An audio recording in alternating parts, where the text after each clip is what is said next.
Hey everybody, welcome. This is Eric Majors. I'm here with Joey Seeman, and he has one of the most amazing businesses that I've ever seen, and that is the one of the reasons why I wanted to do this interview with him.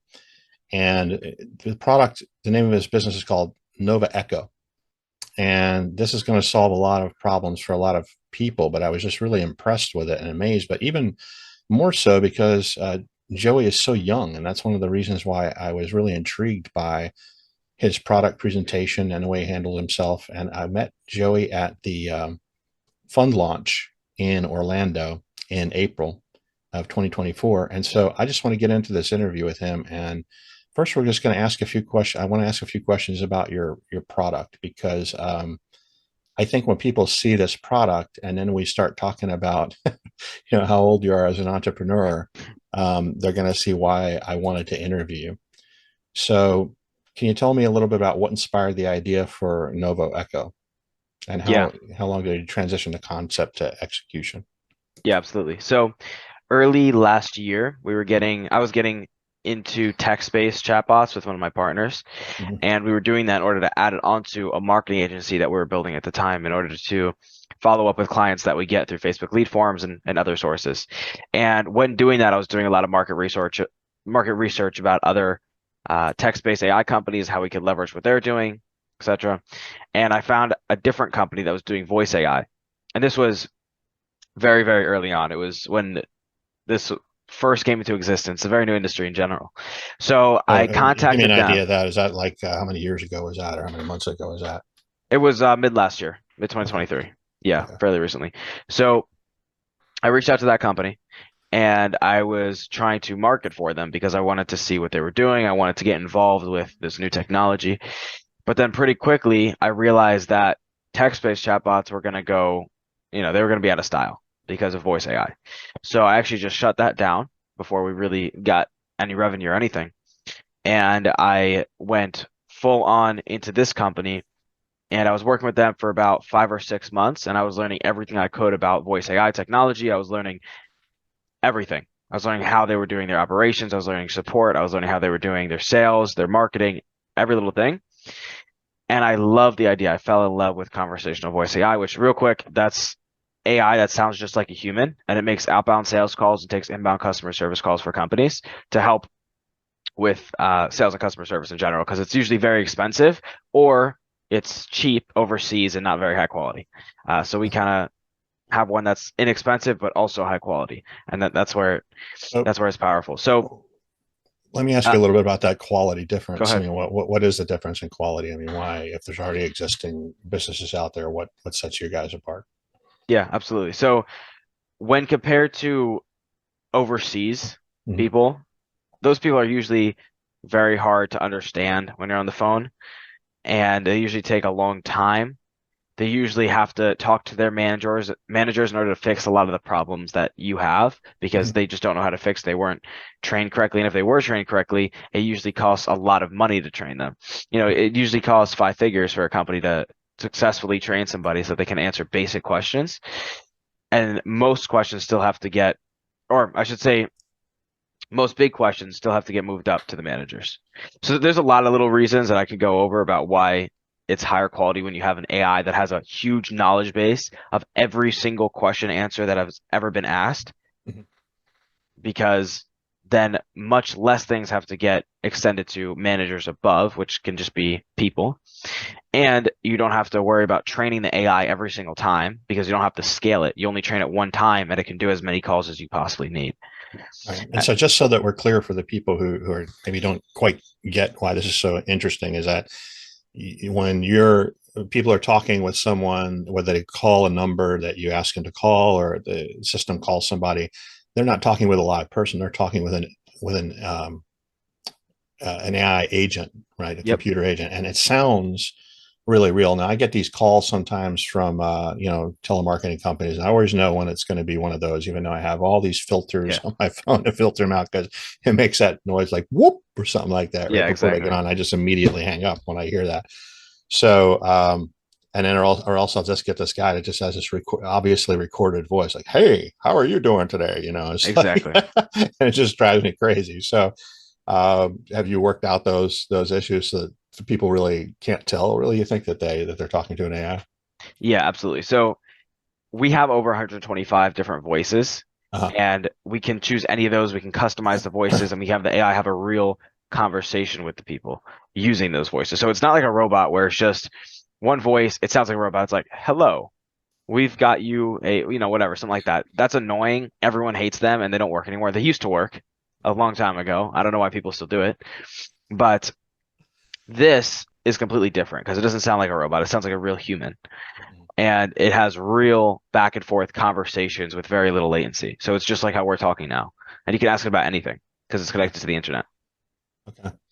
All right. Excellent. And so how many calls can the system handle? Let's say that there's inbound calls for you run a commercial or something like that. How many calls could a system handle with one phone number at the same time? Yeah, so we have different options that you can upgrade to. At the base level, there's 100 calls per minute that you can do with AI.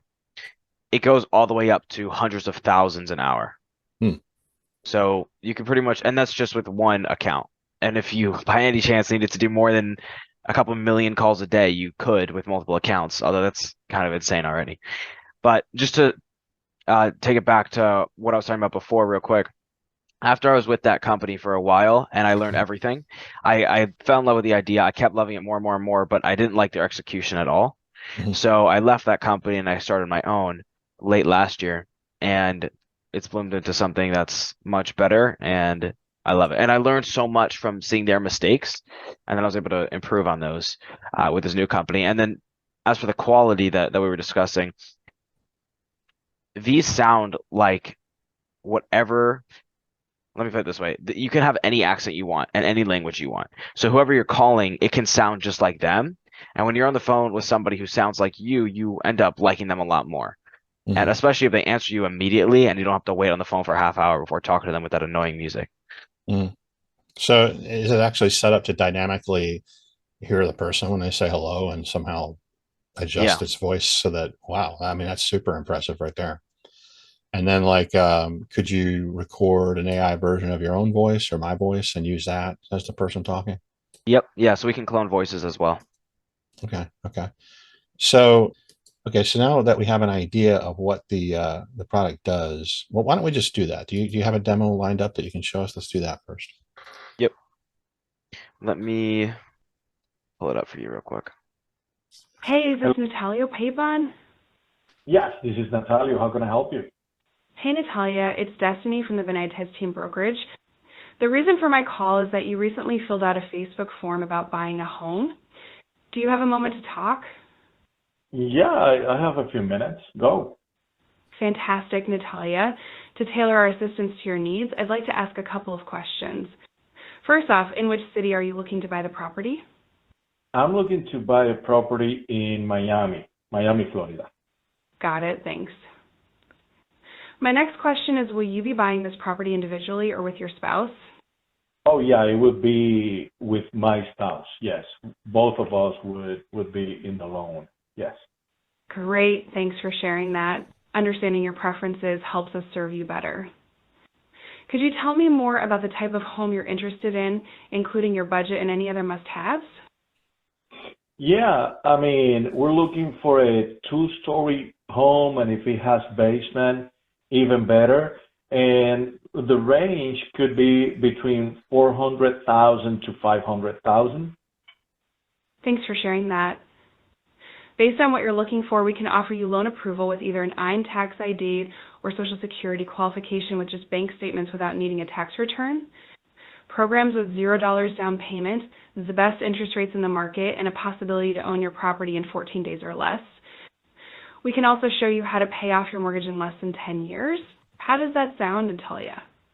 Wow, are you serious? All of that sounds fantastic. That is So really awesome. It just yeah, sounds like a real conversation. Let me ask you this question. And what happens if a person on the other end of the line starts to become belligerent? Does the thing deal with it, de-escalation, or how does it deal with that kind of situation? yeah, good question. So we can prompt it to respond to different questions differently or different objections. It's Mhm. pretty much the same thing for the AI. So if the person says, I don't want to do this, this is terrible, then the AI can be like, okay, let me just tell you one more thing, and then if you don't like it, you can just go ahead and hang up. Just like normal sales, I see. so we can prompt it to do anything like that. If Mhm. somebody really doesn't like it as soon as they answer the call and they're like, do not call me again, it will just automatically tag them as do not call, so they won't get called ever again. Mhm. And we can also prompt it so that if somebody gets angry, it can just redirect the conversation, and try to make them all happy again. So yeah. Okay. All right. So, and if the person just starts going off in the weeds and talking about, hey, how's the weather where you are and stuff like that. Yeah, I it can say, answer that, but then it will come back to the conversation. Or I we can say, prompt it just to say, "Oh, we're not talking about that right now." uh, And if somebody asks it if it's an AI, we can again prompt it to either say, "Yes, of course I'm an artificial intelligence," or to say, "No, I'm a human. What are you talking about?" right, right. That's really interesting. I mean, so that is really impressive. I'm blown away with the product. I think we're getting ready to use it for a couple of projects that we're going to talk about offline here in a minute. So let me ask you now about yourself. So what were your what sparked your interest in the technology? I think you mentioned that you were working with a company, and how long? So what? You're 16 years old now, right? Yes. And so you started to experiment with this about, you said about a year ago. Yeah. Yes. I was 15 at the time. And so can you give me an idea of what your background was leading up to this? I mean, most kids your age are basically just in high school. You going to high school? You done with it? I don't know. Yeah, I dropped out in November of 2023. 2023. Okay. And that was when you were what, 15, sophomore? Yeah, exactly. So I was still technically be a sophomore, but that was about 5 months ago, 6 months ago now. I say, when you drop out, do you have any plans to get your, I don't know, what do you call it, GED or anything like that? No, no. I mean, I don't want to go to college. If I Uh, decide I want to, I'll find a way in, but I don't okay. think I want to. Well, let's talk about that dynamic. I mean, what do your parents think about this? That you just drop out of school and you start working on this? Are you living with your parents? Yeah, What's your well, with my mom, I have a single mother, uh, so I've never known my dad. okay. But my mom is a teacher right now, so she's always pushed me to be an entrepreneur. She's not Mhm. an entrepreneur herself right now, although she did run a small business before I was born. But she's always instilled in me like a value of freedom since I was very young, Mhm. and is actually the one that helped me drop out. She found a little loophole for me because you're not supposed to leave at 15. So Yeah. she found a little loophole for me to get out of there. And Wow. she's been pushing me to do homeschooling since I was little. I'm not doing homeschooling right now, it's different. But I never wanted to. I always wanted to experience school, and I'm very glad I did. I'm so happy that I went to freshman year of high school and into the beginning of my sophomore year, but I I don't want to do more. Gotcha. Okay. So, wow, that's really interesting. I mean, what state do you live in, if you don't let me ask? Florida, South Florida. Okay, South We're Florida. by Boca. Okay, yeah, it is kind of flexible here what you can do in school. I know my daughter, she tested out and is already in college, so she's going to graduate. Exactly. When she's supposed to graduate high school, she's going to get her AA degree, and then she'll probably just finish up because it's not costing her anything. That's awesome. Um, so this is really interesting. Okay, so in your lead up to getting involved in launching Nova AI, what's your background? I mean, when did you actually start working? I mean, have you been an entrepreneur for years now? Have you been working? Do you have other jobs? When did you actually start, doing your own thing? Yeah. So since I was little, I always knew that I wanted to work for myself, not for somebody else, just because the freedom that it gives you. Hmm. And and because it's a challenge. I feel like when I was in school, it was too easy. School never was hard for me, and I didn't like that because it when something's not hard, it becomes very boring, and I don't Mm, like boring at all. I like always sure. being active in something. So I knew that from a young age. At 12, I it wasn't a business that I started. I was just playing a game, but I started a YouTube channel for that game. A lot of kids are doing it at my age in Right. my generation, but mine was growing. I was getting I ended up getting hundreds of thousands of views, and I had people coming up to me in the game. I was like a little celebrity Huh. within this little game I was playing, and I was running a team. We were professional, and I didn't really notice it at the time, but I ended up learning a lot about how to manage. And I just recently was reflecting on this and noticed it, but I learned a lot about how to manage a team, how to do marketing, how to edit videos, how to do thumbnails, how to talk to people, how to talk to a community on YouTube. So I learned a lot. And then when I was 14, and I was always hanging out with older kids too. Like when I was on my game, all those kids were like 17, 18, how old I am now. but I never liked hanging out with, or I shouldn't say that. I always enjoyed hanging out with older people more, just because I felt a little more mature. Mhm. When I was 14, I started my first real business. I remember one day I was just thinking like, okay, I know what I need to do. I know what my goals are, and right now I'm not doing anything, and I'm 14 already. I need to start doing something because I want to do this young. So then I sat down, I looked up how do you make money online, and I came across this course on how to do copywriting. So I joined that. I asked my mom if she could pay for the course. It was cheap. She said yes. And I joined that. I started doing it freelance copywriting. I was reaching out via cold email. And I learned a lot from that, a lot about business in general, about how to do marketing, how to talk to people via writing, the copywriting. And that was great. And that led me, I didn't make any money with it though. And that led me into affiliate marketing for the Oh, same course. okay. And that taught me even more. I was getting millions and millions of views at this point. I grew to 13,000 followers in about 3 months, and I was on track it was exponential. So I was on track to do hundreds of thousands, not millions of followers. And that was great. So when you say you got into affiliate marketing, are you saying that you also had your YouTube channel still and that you were like teaching people what you were doing in affiliate marketing, or were you using it No, to so this market was things? different. Yeah, this was a different YouTube channel. So I Mhm. had that one when I was 12 for something else, had this one. Now I have another one for Nova Echo, Mhm. which has also been huge. But this one in the middle, the affiliate marketing, I was posting short form content on YouTube, Instagram, TikTok, and Twitter. So I would post 3 videos a day every day on all 4 of those platforms. I Uh, would post What were the purposes of those posts? Like what was behind that? just to gain a following. That way people would buy the course that I had in my bio, and then I'd get a commission off that.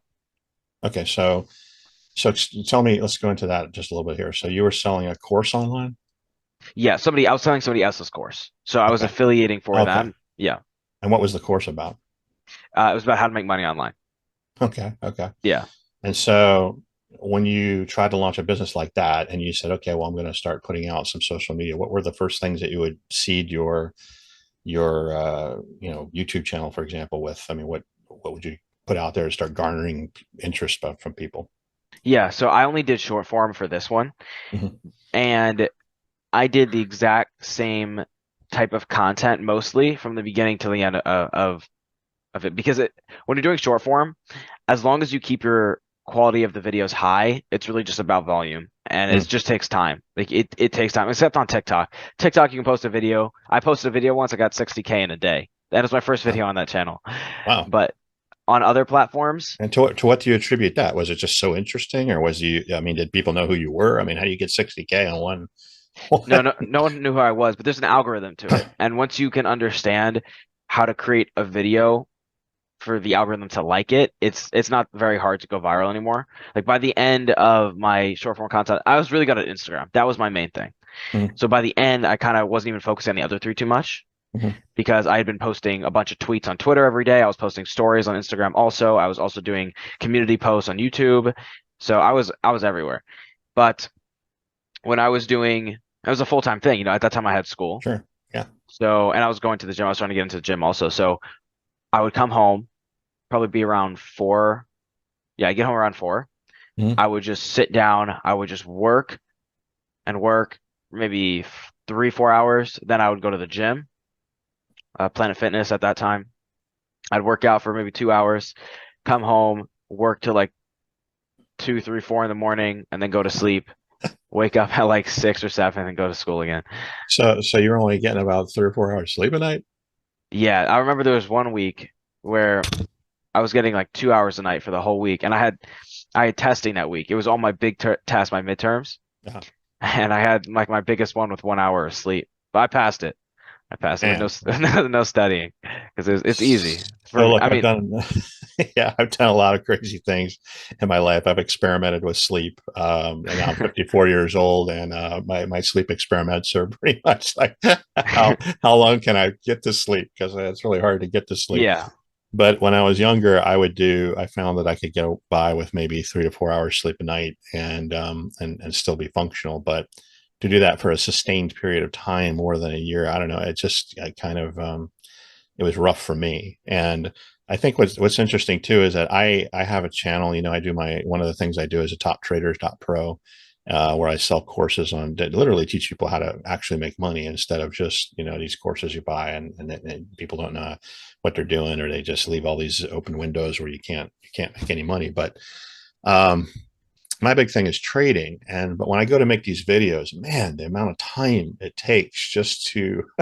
especially when I'm trying to make an educational video that somebody has to watch in order to do something. Like my videos are about, I'm trying to walk people through steps so that if you're a complete novice, you can do something. It's just the emotive dissonance that comes up from just trying to say, oh gosh, first I got to record a video, now I've got to edit that thing. Yeah. I mean, especially when you get to the editing part, you would think this would be great.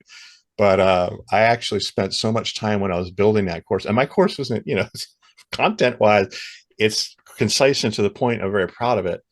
But between that and the other things I had to do to make money at the time, it took me, about 6 months just to get together, probably about 40 videos that really got to the heart of what needed to be done.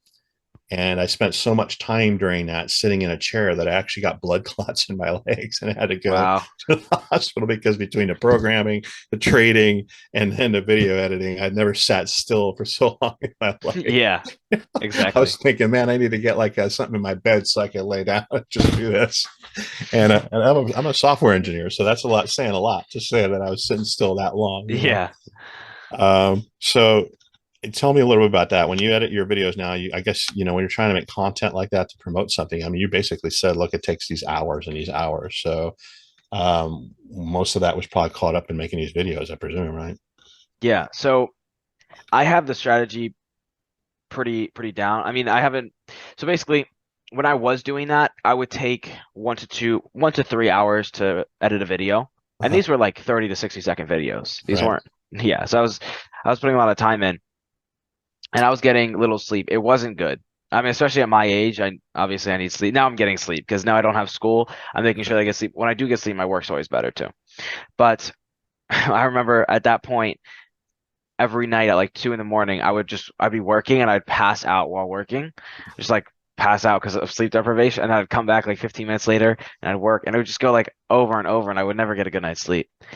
And then on the weekend, I try to catch up. So It you doesn't got to go. be heavily motivated. I mean, what was in your mind when wait, let me ask you this question too. This is something I forgot to even ask you.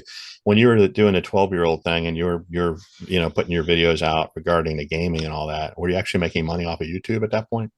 No, no, I wasn't even making, I didn't make any money off the affiliate marketing either. I did it for 4 months. Okay. Okay. Okay. So where was the watershed moment where you're like, I can make money online by doing X? What was the first thing that started making you money online? Yeah, good question. So after I was doing the affiliate marketing for a while, I actually met somebody who's now a good friend, and I met him in school. He was running a marketing agency at the time. He's a year older than me, and I was loving what he was doing. We started talking about marketing during our gym class. We were both in weightlifting, so I was talking to him.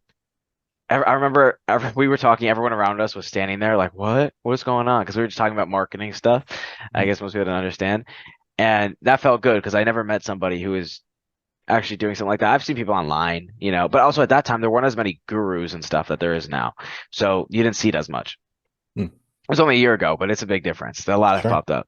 So, anyways, I was like, how can I help you? I was trying to do everything I possibly could to help him and just give him as much free value as possible. Remember, within the first day, I sent him a bunch of videos because he was doing like car edits. I sent him a bunch of car videos and I helped him fix his website and I was offering to do other stuff. Eventually, I kind of got involved with him, spent a lot of time with him, and it was all commissions, but I got 2 sales for him within the first month that I was working with him. How old were you then? 15. Okay. 15. So that's when I like just turned 15.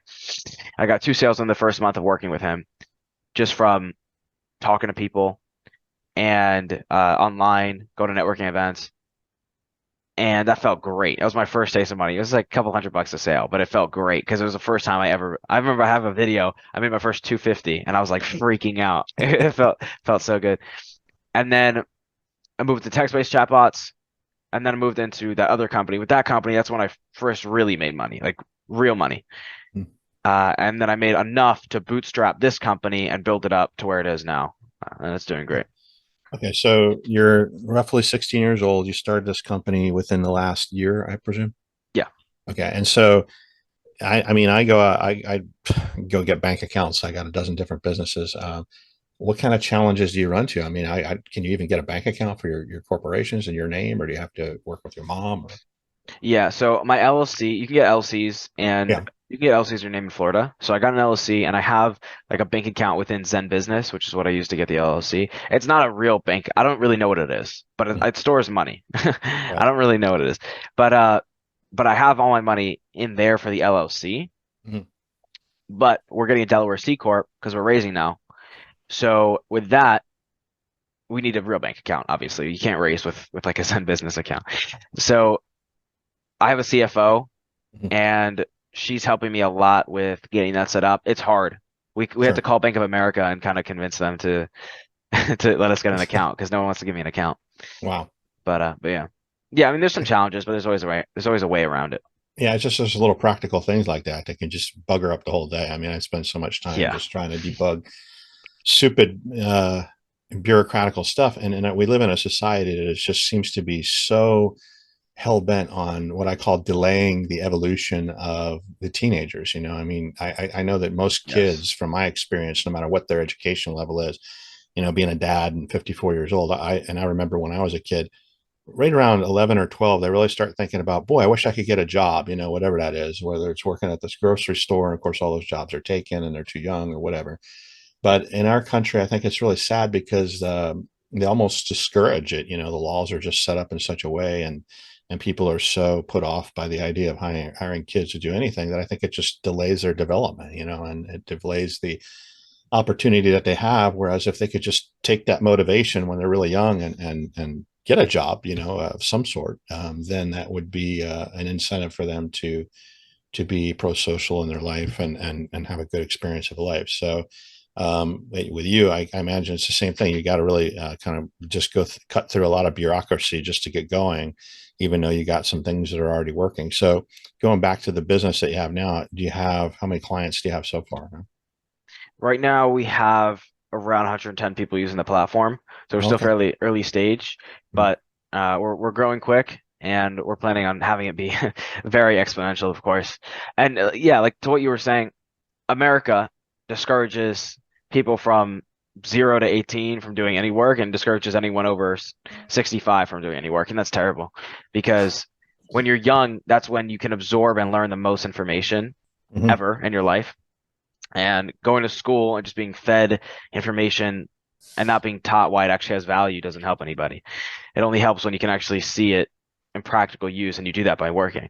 And when you're old, if you're not working, you're not going to have any purpose unless you find it in maybe a game or something like that, or working out or something, something along those lines. But if you're not working, generally, you're not going to have as much of a purpose. When you don't have as much of a purpose, you end up dying a lot sooner because there's nothing Mhm. to live for. Mhm. So discouraging old and young people is something that's really only done in like these, very modern countries. I don't know why.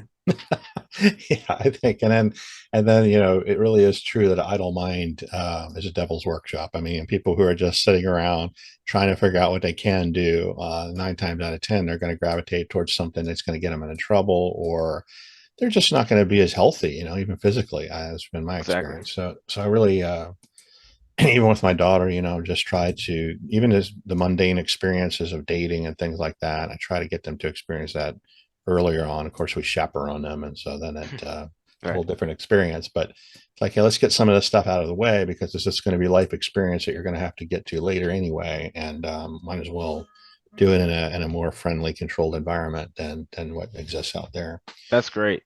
Because Yeah, yeah, a lot of parents shelter their kids from things like that, but then they still have to go through it, but they just don't, they're not prepared later in life. yeah, and it's difficult too because the environment that we live in. There's so much crime and things. It's hard for my daughter's really pretty to even think about her going to certain places because I'm just concerned Of literally course. for her safety. So we didn't have that when I was growing up. We rode our bikes everywhere and we just did everything Yeah. we could. So it's always been a challenge for my wife and I to sort of figure out how can we generate this level of independence in the kids when when it's really hard to just let them even go out of the house when you know what's going to happen to them. But we try to find ways, get their car early, things like that, so they can have some independence, as much independence in a safe way as possible.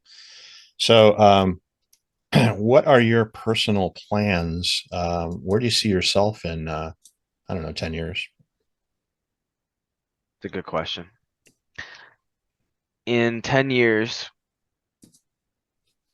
well, first of all, I think that I'll be very known. There's two different routes you can go when you're in business. Generally, one is like the fame route. I know that like it looks very glorious, but it comes comes with a lot of things that aren't good. But I think that I'm willing to do that anyway. Uh-huh. And not because I don't want to ever be one of these. Well, they're not all fake, but I don't want to be a fake guru. There's a lot of fake gurus out there that are young. Like I see a lot of them. And most people think they're real, but I know a lot of them personally and they're not. Mm-hmm. So I don't like that at all. I don't want to become that. Mm-hmm. That's not how I want to get famous. But I do want people to know of me because when people know of you, you can get a lot more deals and you can grow a lot quicker and you meet a lot of people who are very high level. So 10 years, that's hard. I want to have sold this company. I want to be working on another venture, probably in tech, because I love speed and tech is the quickest industry in the world. Mhm. Probably AI specifically still. Maybe robotics, I don't know. And want to have a big social media, want to be known, want to be on the big podcast, know the big people. It's hard to say specifically, but I don't really, yeah, Well, I think what yeah. you're describing is you want to be able to have influence, There you go. and particularly so that people can see your products. Or are there any? Let's shift gears a little bit. Are you a spiritual person? Do you believe in God? Do you have any? Uh, how do you where are you coming from there? Yeah, I'd say I'm spiritual. I don't believe in God in the way that religion displays it, Mhm. just because it doesn't make much sense to me. In that way, it doesn't add up. Mhm. God is. I heard. I don't remember who. I heard somebody say this online, but God is not all good and all powerful because there's bad in the world. So either God's not all powerful and there's a devil, which is just as powerful or more powerful, or God's not all good and he's causing bad in the world. So the idea that he's all good and all powerful, which a lot of people believe isn't correct. So I don't believe in that sense, but I do believe in something, some Mhm. higher power. I don't know if it's a conscious being that's God or if it's just like laws of the universe, but there's something out there that's making things happen. That's obvious to me. All right. Well, yeah, I'm an ardent Christian, so it would be, we could have a whole nother conversation about that.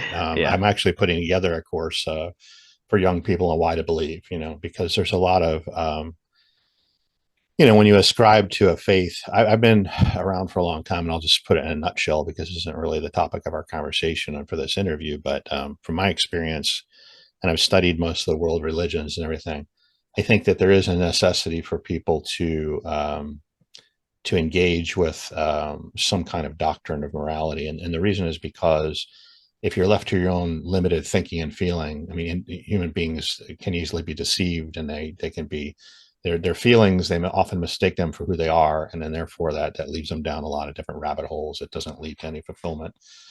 Um, so if you're always just sort of limiting yourself to your own thinking and feeling, then you're not really, in my opinion, in my experience, you're not really living up to your greatest potential than you would if you were to commit yourself to a spiritual path that demands better of you. And that's one of my favorite spirituality is Christianity, because Jesus is always calling you to a higher standard that is really unachievable for a person. And then you have the grace of God to forgive you for not being perfect, thankfully. Otherwise, you basically just have to commit suicide at some point. But in that cycle of trying to live up to that such a high moral standard that's explained in the scriptures, I just find that it really does help to refine you. It really does. So for me personally, and most of the friends that I hang out with, it really helps to refine them and undo the selfishness that we're all prone to, which is really the bane of the whole world, is that selfishness, where we're not taking really, and it's not just to say where we're going to bend over backwards to do things for people. It's not that kind of unselfish, because that's not good either. People have to live up to a standard. You can't just give a drug addict more drugs and say, well, I'm helping them out. You Right. have to be very engaged in what you're doing. So I can go on and on about that. I couldn't agree more though. I think believing in Christian, I'm Jewish, Mhm. and I see myself as part of the Jewish community. I don't believe in how the Torah displays God, Mhm. but regardless, I think Judaism or Christianity is absolutely something that almost everyone in the world should believe in, Mhm. whether it's true or not, because believing in it makes it true because it helps you. Yeah, you're right. And people ask me all the time, so give me proof that God exists. Well, how about the fact I'm not punching you in the face right now? You can thank Jesus for that. Exactly. Exactly. So there's proof that it exists. Exactly. Yeah, so like that. That's a great way to describe it. And so some of my really good friends believe uh are like very strong Christians, and that's Yeah, great. I would never discourage anybody from believing in God because sure. I don't see any bad side of it. Yeah. I think there are people that get very zealous and very legalistic, and those are more of extremists, which you have Right. in virtually every field, and not just Everywhere. religion, but in science, and extremists in history about whatever it is. Those But are never good, but that you can't nothing attack comes the industry for that. right, right. So, all right. Well, I mean, we've covered a lot of ground. Let me ask you a couple quick questions. Is there anything that you would like to share with people about your journey up to this point? Because I just found you so interesting that you're so young and you're on this pathway of entrepreneurship. And I hope to interview again, maybe next year, and see where you're at again. But hopefully, we'll be in touch. But is there anything that you would like to share? Any ideas of your own, just about life or anything, whatever it is? Yeah. When when you wanna, I mean, at least for the younger audience, if you want to become a big person in business in general, then you should stop listening to people who are trying to teach you how to do it most of the time. So at the beginning, you should listen to as many people as you can, learn as much as you can about how to do it, watch the courses, watch the videos. But then after you've done that for a little bit, a couple months, maybe a year, then you should put all that aside and just work. Because a lot of people that I know personally continuously just watch courses, and it's not just one course. It's like they'll watch hundreds of courses without taking action on any of them. If you get a really good course, you watch it and you take action on it immediately, and you do that for a long time. That's how you actually make money. It's not watching a lot of courses and not taking action on any of them. And so many people do that because it's procrastination. They just watch and watch and watch. Oh yeah, I'm working because I'm learning how to make money online. You're not doing anything. Just find something really good, watch it, learn from it, and then put everything else aside and just work. Yeah.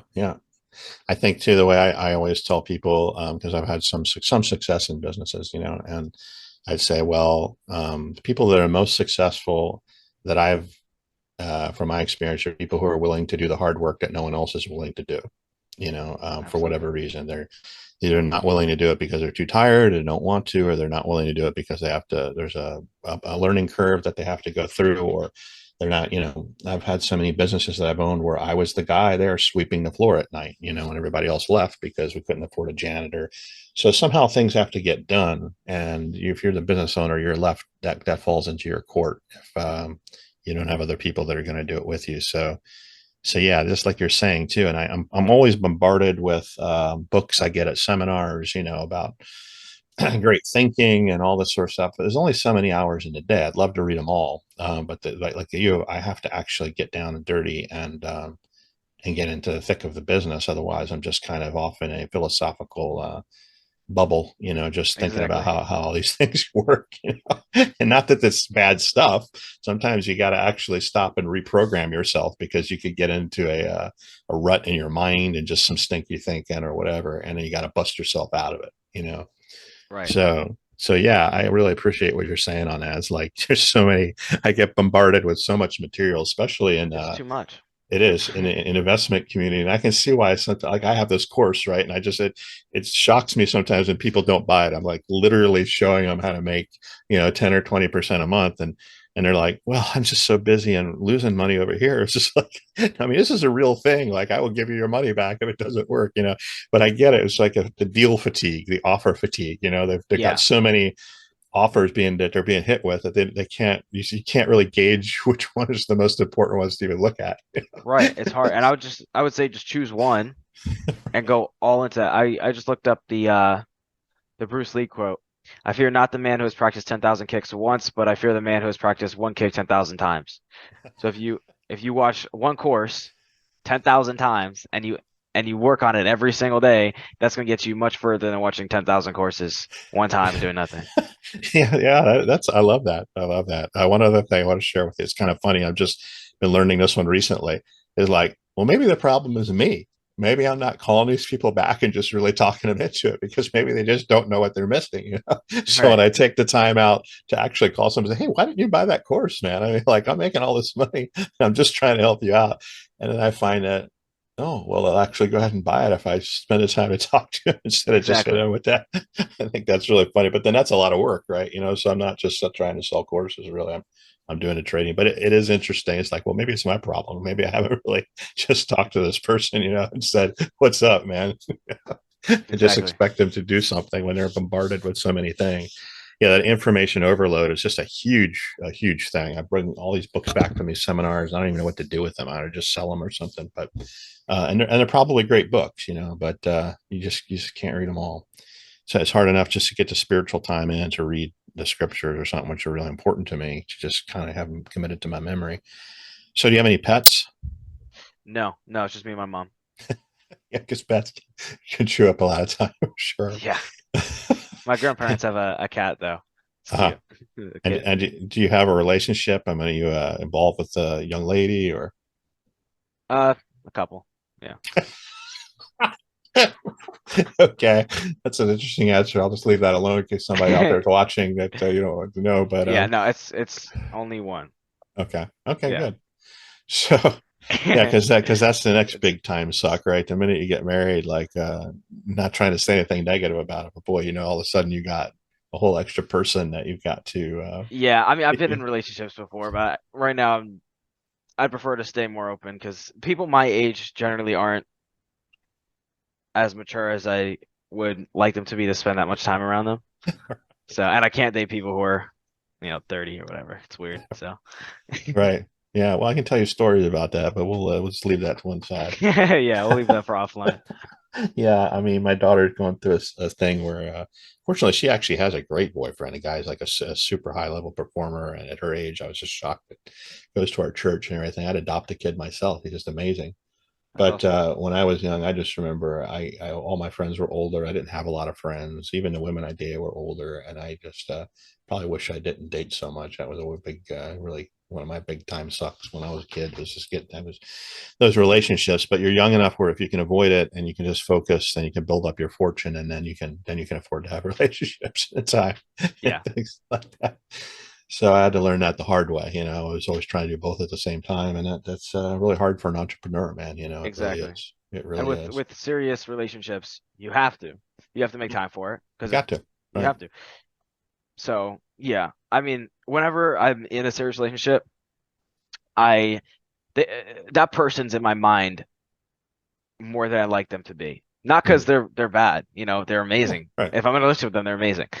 Yeah, But whatever you think about is what becomes your reality. So sure. if I'm thinking less about my business, that means the business is not going to grow as much. That's just how it works. That's how the universe works. And Right, so if I'm in a serious relationship, I'm thinking about them more, the business less, and so the business doesn't do as well. right, Even if I'm right. not spending time, even if I go on one date a week, just the mind thinking about them changes the results. Sure, sure, absolutely. Yeah, I can attest to that 100%. And you know, there's nothing more that I actually like to do than spend time with my wife and my daughter. So I mean, I Absolutely. could be really doing a heck of a lot more in business, but my days of trying to take over the whole world are just kind of it's beyond it's past it's in the past now. I'll Yeah, leave but that that's to you. beautiful. Right. So you gotta have I'm always saying I gotta get another young guy just to show him everything I know so he can go do it because I've had my time, you know. I just want to hang out with the family, you know. Yeah, and Uh, I definitely want to have a family when I'm older, 100%. cool, cool. All right, man. Well, let me just see if I had any other questions left for our interview here. I really enjoy speaking with you. Oh, do you have a car? Yeah, actually, 2 days ago, I just bought my first car. Oh, congratulations. Awesome. What kind Thank of, you. Yeah. is it something special or just four wheels and a I rubber got band? an AMG C43, Oh, the okay. new one. Okay. Yeah, it's nice. Wow. All right. Congratulations on that. Thank you. Okay.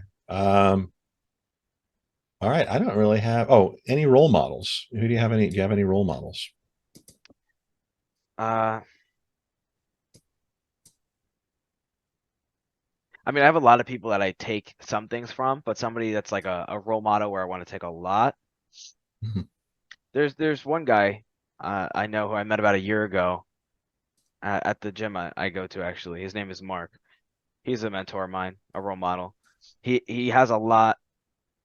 There's some boxes that I want to check in my life, and he has almost all of them checked. So I'd say him. Okay. And I So, know him personally, but outside of that, there's some people online that I take some things from, but I try not to watch people online too much, like the people that are selling things to me, because I just chose one thing, went full into it. I pick, okay, which course is the best? This one, cool, done. That's it. mhm. So, but yeah, there's people I take stuff from. Cool, cool. And then I guess you probably don't have any hobbies other than what you do for your business is probably your hobby, right? Business, I work out a lot. I Work like out a working lot. out. Yeah, Okay. so go to the gym every day for a couple hours. I've done that for the last 2 years. I love working out. So yeah, it's just gym, work, go out every once in a while, and that's yeah, Okay. Go out. Where do you go out? like with girls or out to dinner. What kind of I, music do you I, I like? like Spanish music. Well, I don't do much partying, but uh, but I like Spanish music. I like Spanish hip hop. Oh, okay. I don't know what any That's of it cool. means, but I like it. Yeah, I've traveled all over the world and I always check what is local music and what people are listening to. And when I was in the Middle East, there was a lot of really cool dance music out there. I can't understand what they're saying, but I just think it's really cool. And club music out there is a little different.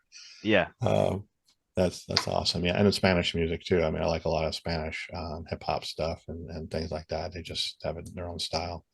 yeah, Club music, or anything that doesn't have lyrics in it too. I like a lot because then I can listen to it while I'm working. If I get exactly. Yeah, while I lyric, work, I listen to it's called lo-fi when I work oh yeah, I sometimes. do the same thing. Yeah, Yeah, same because it's channel, just right? exactly. Cool. All right, man. Well, it's been a pleasure. So, guys, anybody who's watching, make sure that you check out the Nova AI product. We'll put some links in the description here. I mean, I'm just blown away with the product. I am blown away with the young man, Joey Seaman. I want to keep up with you and definitely check Absolutely. in with you on another interview as you move forward. And yeah. So, hey, man, anything left to acknowledge or to ask or to say? No, I appreciate you bringing me on. It was great. All right. Well, I appreciate you taking the time out to speak with me, and I've really enjoyed our conversation. And I thought it was going to be interesting, and you didn't disappoint me. Appreciate you. Awesome. You too. All right.